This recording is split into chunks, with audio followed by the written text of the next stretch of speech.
Hello and welcome to the series of Prime program. I'm Edna Caroline, and today we have a short talk with several overseas guests who attend the Indo Defense exhibition. So aside from Monsieur Martin from France, we also have here an exhibitor from Germany. It's a ship company, right? It's a shipyard, and its name is Abeking Rasmussen.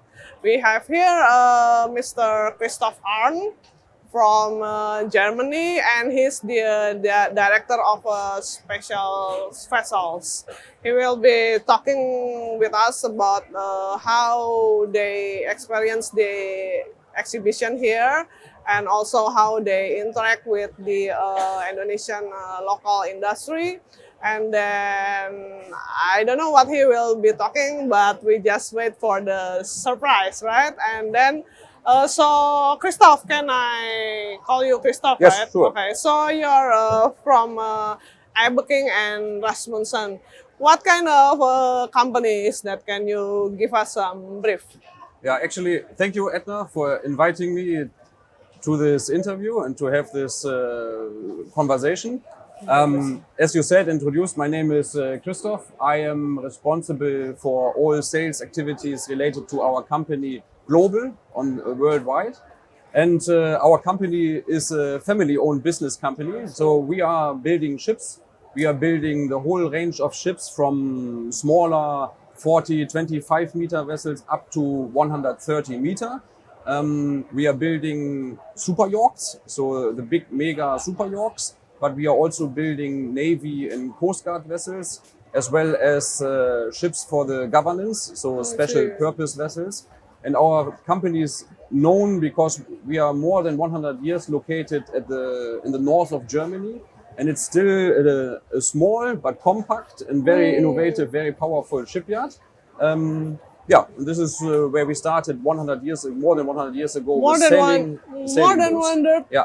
years ago. Yeah, and the owner family kept on from each generation to the other generation. The knowledge was transferred and the ownership of the company was transferred.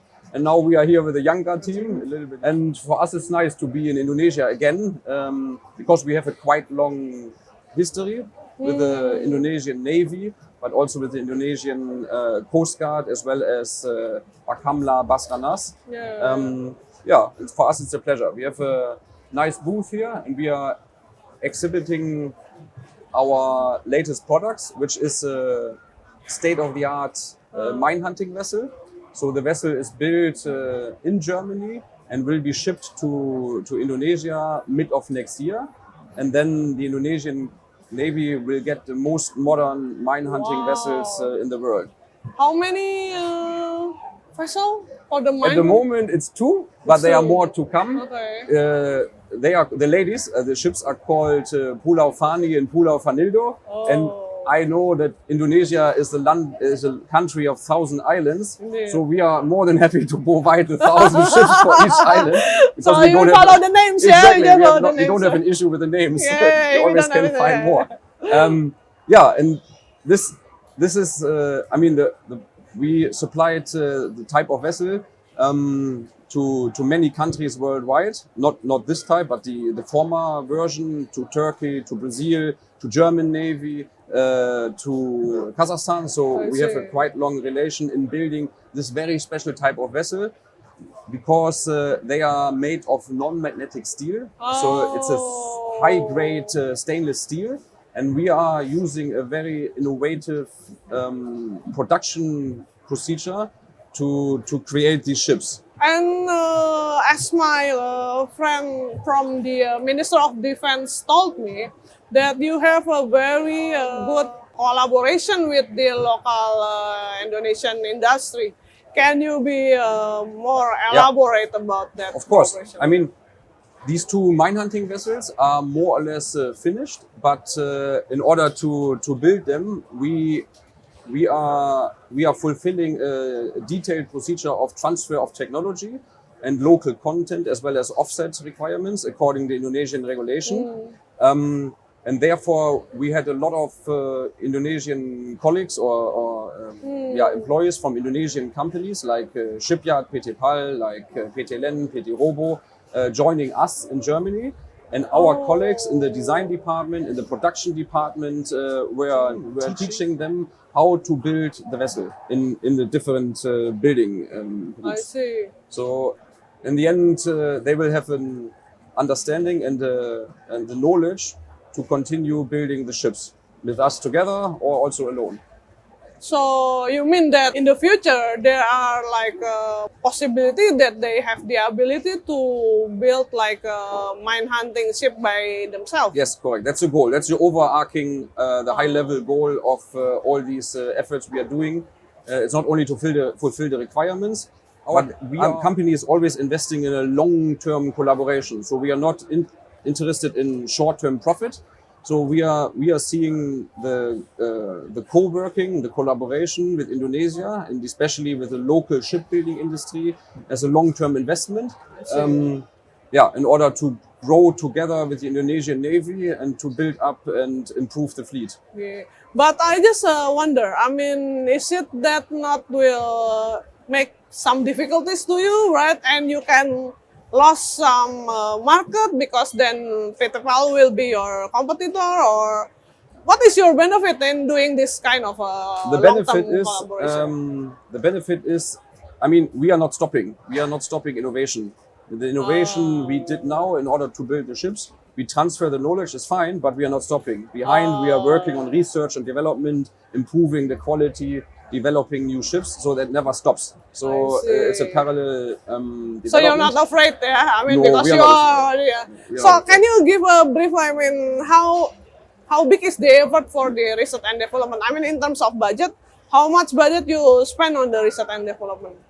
On research and development, I mean, for this vessel, it's mainly one third. We're on one third of the overall budget we are spending. If you consider all together, I mean, for all the companies' budget, how many percent you spend on the research and development? Yeah, 12 to 15%, I think. 12 to 15%. Yeah. That's quite big. That's quite big. Yeah. So, and my friend also told me that you have a very good innovation inside the company. So can you give a brief about that's quite interesting, because as I explained before, we have these different market sections from super yacht in private sector to commercial ships and governmental ships as well as Navy. And one example where we manage the transfer of internally the transfer of knowledge, and if we have a challenge to solve, we had a headache. If you are building super yachts, you need a very flat and very flat hull in order to apply the paint and the lining and everything. And for this type of ship, we developed a special welding procedure. It's a 3D welding procedure, so where we are able to weld preformed panels. And these panels are then put together into sections, and we finally build the ship. Okay. This procedure, created or invented for a problem or a challenge we had with the super yachts, we transferred to the mine hunting vessel in order to do the welding of this non-magnetic steel.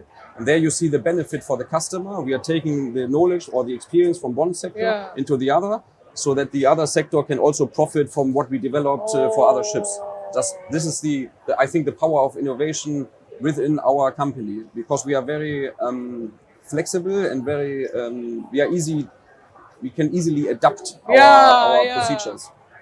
That's very interesting. Yeah. I mean, how did you come to that business process? It's people. It's always people. It's always the human behind. It's always the people working for us in the design section, the construction, in the production facility, and we are all working together. This is literally what you call a family company, because there are always power of innovation. Somebody has a smart idea, and we are developing the idea together. That's how it works. That's all. I think that makes us quite powerful. Yeah. And then what can you be more specific about the technology that you share with the Indonesian people? I mean, I can't go too much in the details, but it's really, it's the entire knowledge about how you design for instance, just an example, how you design foundations to carry certain equipment, foundation on a ship, to specify the thickness, the way how they are welded, how they are applied, up to packages or of crew familiarization, how to operate the entire vessel, from starting the engine up to the maintenance of radar equipment or electronic equipment, everything.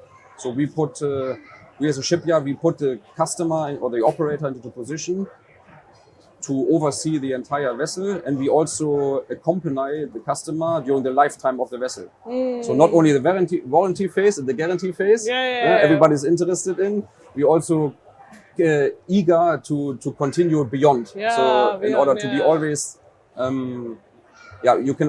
they can always contact us as the original equipment manufacturer, and we support them, the operator. Can you give us the picture? I mean, show the products of. Yeah, exactly. That's a nice question actually, because the mine hunting vessel is made of a special material, but still it's a monohull. It's a very much optimized hull form, which can run certain speed.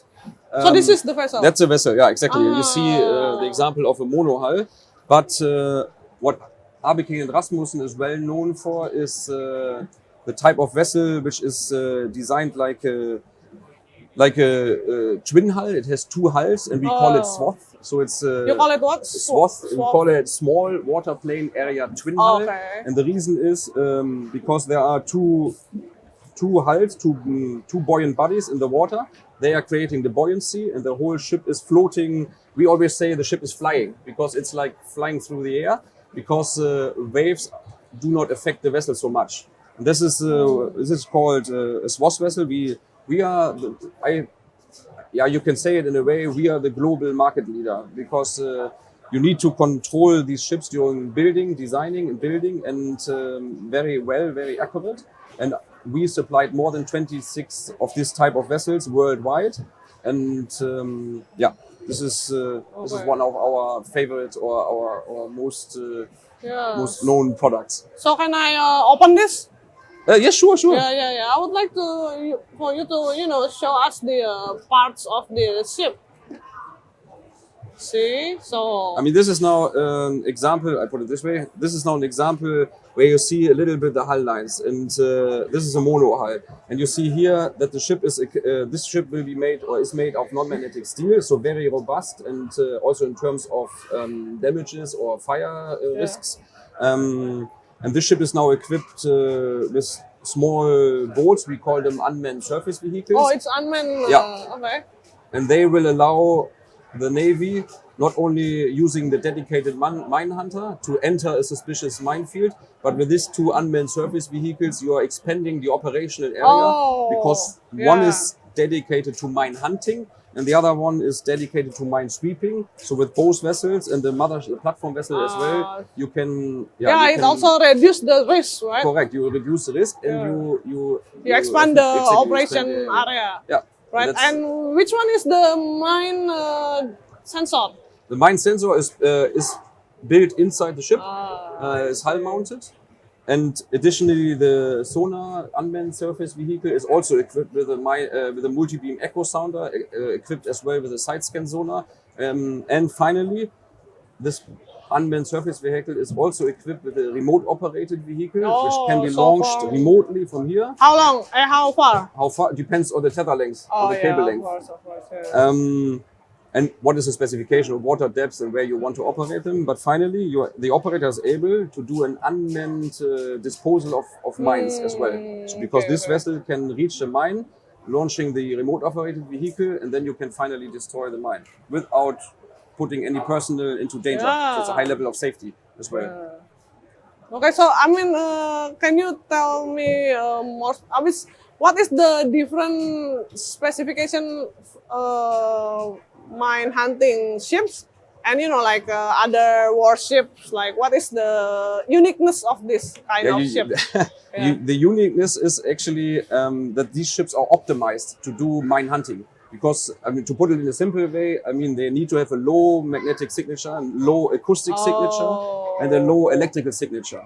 And this is reached by having a certain setup on the vessel, the material of the vessel, and a degaussing system, for instance, as well, in order to reduce the magnetic signature more of certain components like engine, AC chillers, etc. Okay. So these vessels are dedicated for this purpose because they can withstand an impact of an explosion, and they are very silent and low electrical signature as well, not to trigger a mine. Wow, That's very the difference interesting.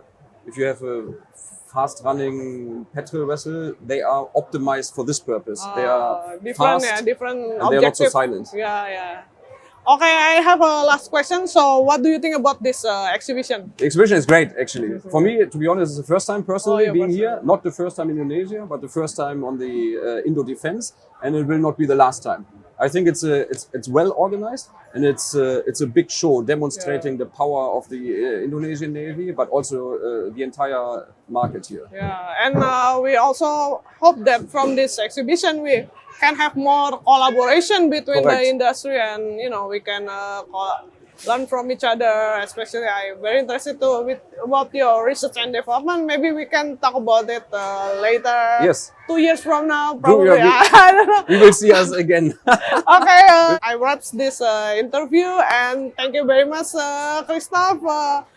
And then, so this is our guest for this section. Hopefully, from this expedition, we will have more closer relation between the two countries and the industries. And then it will make us grow stronger together. Okay. Terima kasih. Terima kasih. Maybe I can, because it's not only for demonstration, that shall also be a present for you. So you can. So, Ms. Edna, it was a pleasure being here, and that's a present for you, reminding you of our nice conversation we had. Thank you. And we want to continue. Okay, thank you very much, Christoph. This is my family would like to have this very much because we afraid we have a mine in our backyard. Okay, thank you very much. I hope to see you again in the 2 years from now, and then we hope that we can have more collaboration, especially the shipyard from Germany and shipyard from Indonesia. Yeah, thank you. Thank you very much. I'm Edna Caroline. We would like to say thank you to Christoph, and then to all the audience. See you in another time. Thank you. Thank you.